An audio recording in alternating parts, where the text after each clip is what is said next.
کبھی ایسا محسوس ہوا ہے کہ آج کل کی دنیا میں نا ایک عجیب سی بے چینی ہے، ایک ایسی کیفیت جو ہم میں سے بہت سوں کو اندر ہی اندر کھاتی رہتی ہے؟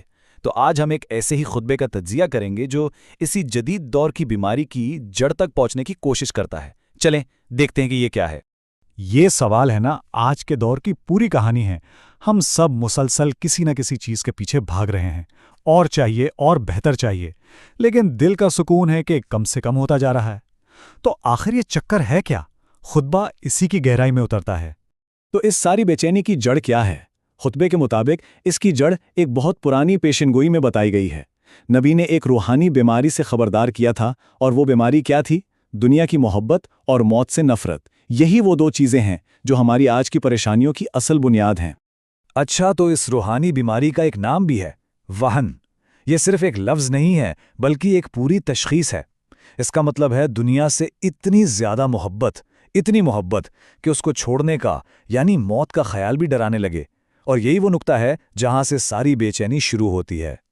تو یہ وہن آخر ہماری زندگیوں پر اثر کیسے ڈالتا ہے؟ آئیے پہلے حصے میں ذرا اس بیماری کی علامات کو اور قریب سے دیکھتے ہیں۔ یہ بیماری ہمیں ایک ایسی دوڑ میں لگا دیتی ہے جو کبھی ختم ہی نہیں ہوتی۔ ایک بڑا گھر مل جائے تو اس سے بڑے کی خواہش پیدا ہو جاتی ہے، بینک میں پیسہ آ جائے تو اور زیادہ کی فکر لگ جاتی ہے۔ خطبہ کہتا ہے کہ یہ خواہشات کا ایک ایسا چکر ہے جس میں اطمینان کبھی مل ہی نہیں سکتا، کیونکہ آپ جیسی ایک منزل پر پہنچتے ہیں ایک نئی دوڑ شروع ہو جاتی ہے۔ لیکن سوال یہ ہے کہ کیا اس دوڑ کے علاوہ کوئی اور راستہ بھی ہے؟ یہاں خطبہ ہمیں کچھ ایسی کہانیاں سناتا ہے جو ایک بالکل ہی الگ تصویر دکھاتی ہیں۔ یہ کہانیاں ہیں غیر متزلزل ایمان کی اور دنیا سے بے نیازی کی۔ پہلی مثال ہے خلیفہ عمر رضی اللہ عنہ کی۔ سوچیں، اس وقت کی ایک سپر پاور کے حکمران، لیکن وہ اپنے محلوں میں آرام کرنے کے بجائے راتوں کو بھیس بدل کر گلیوں میں نکلتے تھے، یہ دیکھنے کے لیے کہ ان کی عوام کس حال میں ہے۔ تو ایک رات کیا ہوتا ہے کہ انہیں ایک خیمے سے کسی کے کرہانے کی آواز آتی ہے۔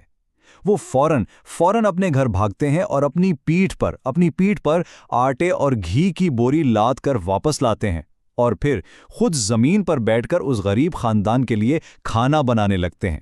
اور تو اور اسی وقت ان کی اہلیہ خیمے کے اندر اس خاتون کی بچے کی پیدائش میں مدد کر رہی ہوتی ہیں۔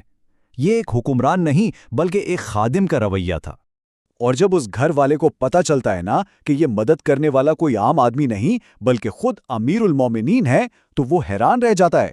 وہی انسان جس کے نام سے وقت کی بڑی بڑی سلطنتیں کانپتی تھیں، وہ یہاں ایک عام آدمی کی طرح خدمت کر رہا تھا۔